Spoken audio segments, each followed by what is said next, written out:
God damn it! Alright, what's going on, everybody? Today we're going to Melbourne to go to Harbortown Fab. Orion's got to bring his turbos to Tom. I'm gonna go work on my car. Last night we went to take the go-kart over to the Camp Withlacoochee State Forest. That's actually what it's called. Vouch for me. Vouch for me, that's what it's called. Yeah. Nobody's vouching for me. Okay. Oh, I did. That's actually what it's called. And me and Matt, he'd never been out on the go-kart before. I was like, yo, let's go. So first, we got lost. That was the first shitty thing that happened. Second, we finally find our way out. We're like 200 feet from the exit, and we rolled the cart. And I'm not proud of that by any means. It was unexpected, and I did everything I could to prevent it. But Matt's thumb got squished.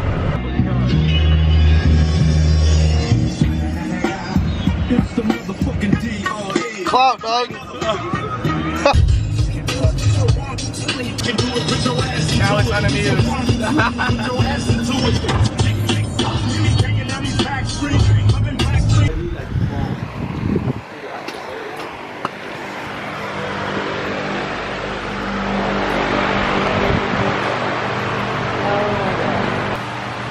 I miss my baby. So first things first, I tucked up some wiring in the interior, and then now some of the lines that I made when I first learned how to do it, I didn't put the collar on far enough, so it's causing like seepage right here, fuel, once it builds fuel pressure. So I'm going back over every line in the car to double check them and make sure that everything is good and we're not gonna have to worry about any leaks. And yeah, so I'm starting at the front, I'm gonna work to the back, and then I'm going to, you can see right there, I'm messing with some radiator hoses that I got in the last video at Injuku. And maybe gonna wire the fans today, I don't know. I'm gonna try and do as much as I can. We'll see how much that actually is. Raven doesn't feel good, so I don't know how long we'll be here, but Tom's gonna do the exhaust this week, and I'm super excited to see that and hear it. We're using the Vibrant 4-inch oval tubing. I've heard some good things, some bad things, but I got it for a really good deal from Pat. So we're gonna use it. It's 4-inch and it's tucked up way out of the way.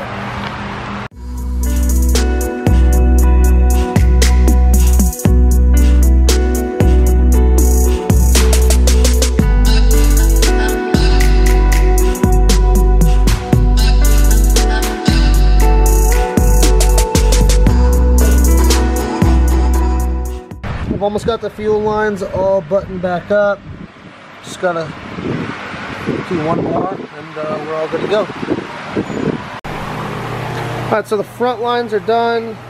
I'm just gonna go over this setup here, check everything, make sure we're not gonna have any problems, and then throw the filter in. Everything is put back together. We're gonna turn the fuel pumps on now and see if there's any leaks anywhere. And pray to God that there's not, because I'm sick of taking fittings apart and putting them back together. If you do everything once the right way, you won't have to do it a bunch of times. So I'm learning. The moment of truth.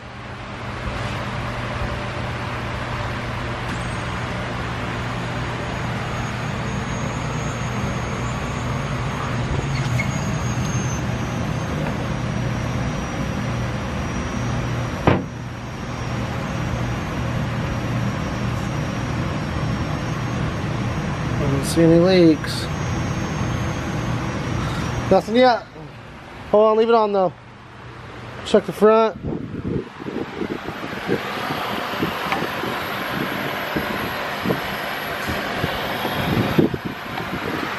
Everything looks okay. Nothing's puddling up.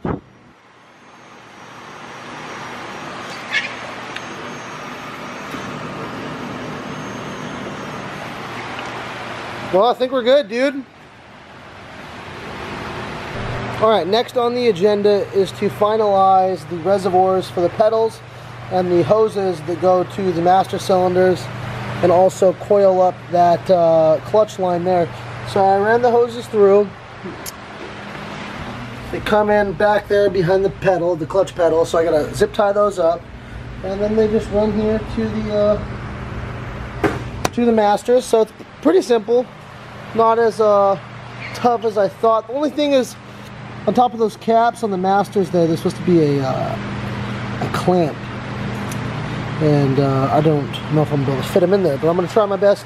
And then over here for the coolant hoses, I unfortunately can't finalize that because I don't have clamps, so it's all right. I'm gonna finish this over here hopefully real quick, and then wire the fan. After we wire the fan, I'm dreading it. Like I feel like I'm just kind of lost on it, but the shifter has to be installed, and I'm really dreading it because I don't even know where to begin with it.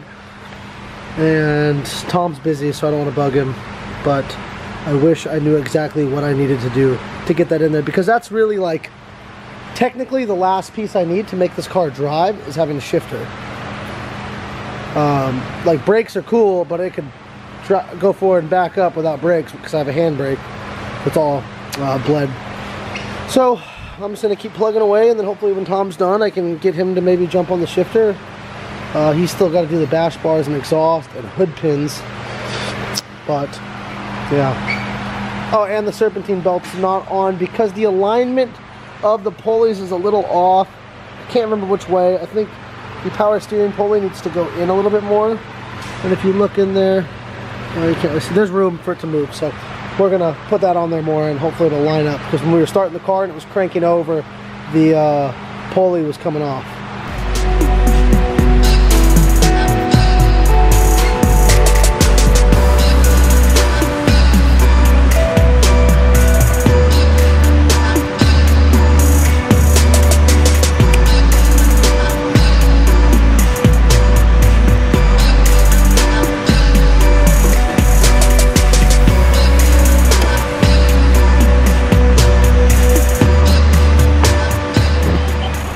Alright, all done. It's not the best looking thing for the clutch line, but like if you look down at it you can't really see it, so it's just kind of tucked away. I'm going to fasten it up there against the firewall. These are all good, got zip ties on them. I've got to figure out what to do for the caps. I don't know if they need a clamp or not, so I'm going to leave that for the time being and move on to something else, move on to the fans, and knock that out right now. The fan's going to be really easy. This blue wire here goes to the signal wire to the switch, which then is fed power, and then off of here we have a blue wire for power and a black for ground. So we're just going to cut this clip off and wire it in here to the other blue wire, and then we'll flip the switch and see if it turns on. Alright, I'm just about done with the fan. The signal wire is good. I didn't have any heat shrink for this eyelet. I'm just going to ground it here for now. I might like hide it over here somewhere, but here's easy and accessible. There's nothing in the way. It's easy for me to get to it. That's why I'm going to put it there. Once the radiator hose is on and stuff, if I were to put it in here somewhere, it might be more difficult to get to if something happens. So I'm going to throw this ground on, and then we're going to see if it fires up.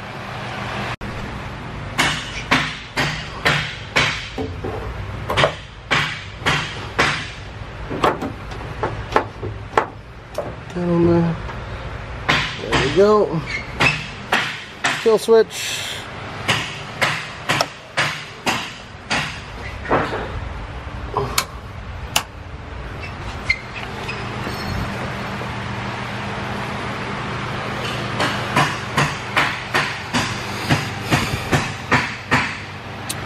We've got nothing from the fan. So I fucked up. I forgot to put a fuse in. So we're gonna steal this 20 amp from the fuel pumps, and because we're not gonna have those on right now, and we'll give it back later. If I can get it out of the Jesus crap. Throw it Here. Ready?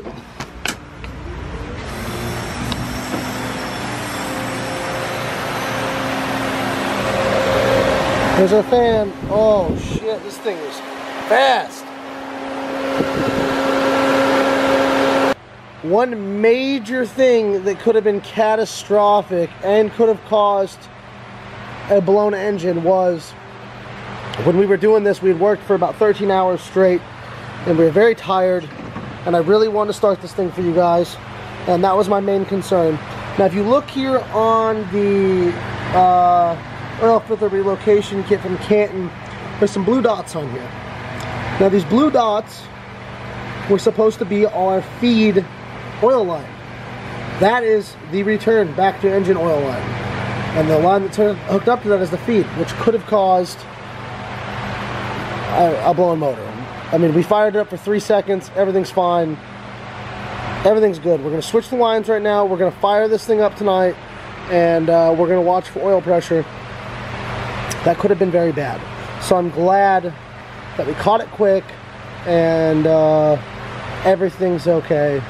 Scared the shit out of me, but everything's fine. So I'm going to do that. I'm going to move these lines, and I'm not going to film it. I'm sorry, guys, but I'm going to tell you what I'm going to do is those two AN lines right there just need to swap sides. That's it. I'm going to do that. We're going to fire it up. We're going to look on the Holley EFI dash, and we're going to make sure that we have oil pressure and that it's good. We did check the fuel pressure after fixing those leaks, and it is all good, sitting at about 43. And yeah, we're all good. I'm gonna let this dash turn on real fast.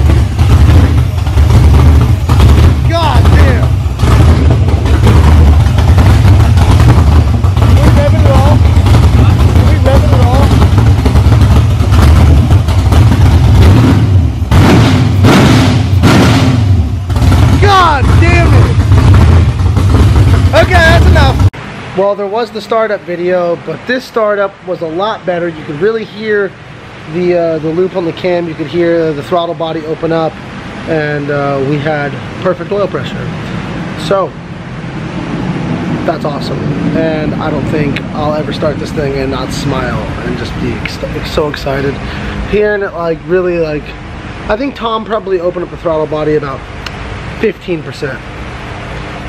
This thing is going to scream, and it's not even tuned yet.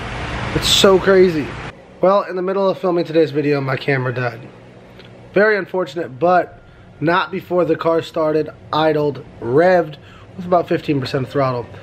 I'm back home now, 2.5 hour drive. Orion did it like a week straight. I did it in the gen. I got it down. I don't want to disclose my average moving speed, but I got it down to like an hour and a half. That's insane. I had to invest in a sun pass because I just didn't want to lose. You bought one? Yeah, in the gen. Damn. Well, it didn't take me an hour and a half. It took me about 2.5 hours. And I'm very tired now, but I'm going to try and go tomorrow, which is Saturday. You're probably watching it. If you're watching this, it's Saturday. Yeah.